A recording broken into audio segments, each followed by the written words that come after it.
It's kind of wild, right? Like, we talk about AI all the time now, but it snuck up on us. It really did. I mean, just a few years ago, it was all sci-fi movies. Now, Yeah. it's telling me what song to play next. Exactly. And it's not just playlists, right?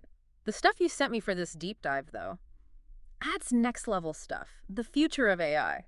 We're talking about changing, well, pretty much everything. No doubt. And it's closer than we think. This isn't some far-off thing. It's already being developed. Which is kind of the point of all this, Yeah. right? To understand this stuff before it's everywhere. And the first thing I got to ask you about this whole idea of AI having stages. Yes, like a family tree, really.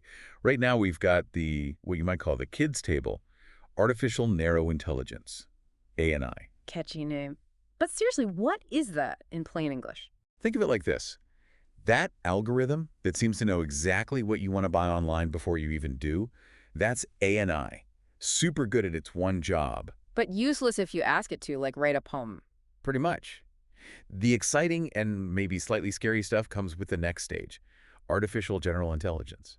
AGI, that's the AI that can learn and think across different areas like a human. Okay, so AGI is the brainiac of the family. Your source talked about this completely changing education, right? Absolutely.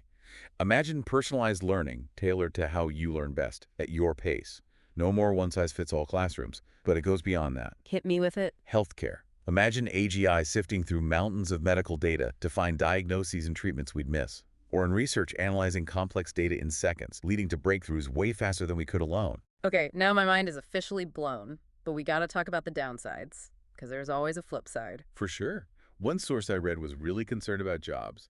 If AI can do what humans do, but better, faster, what happens to the workforce? Yeah, that's the big question no one seems to have an answer to yet. Okay, before we completely geek out, we have to talk about the elephant in the room, the big kahuna, artificial superintelligence. ASI. Right. When AI becomes smarter than us, Mm. potentially way smarter, and that comes with a whole new set of questions. Like, what happens when our computer programs start writing philosophy books WE can't even understand? Exactly. One of the sources, it was really interesting, it talked about how ASI could be the key to solving climate change. Not just small improvements, but coming up with solutions we can't even imagine. But there's also that fear, right? Of losing control. How do you regulate something more intelligent than you? It's like the plot of every sci-fi movie ever. And that's the thing. I science fiction, but it might not be for long. And that's why it's so important to talk about it now, to figure out the ethics, the guidelines, the whole shebang. So we're not just passengers along for the ride, right? Yeah. We can actually influence this stuff. Exactly. And it starts with understanding what we're dealing with. Mm-hmm. ANI, AGI, ASI. These aren't just tech terms. They're the potential building blocks of the future. Okay, so after all that, I gotta leave our listeners with something to chew on. If you were in charge of developing AGI, what would be your biggest priority? Making sure it helps us as much as possible, or making sure it doesn't accidentally wipe us out, because that's the tightrope we're walking here. This isn't just about technology, it's about what kind of future we want to create.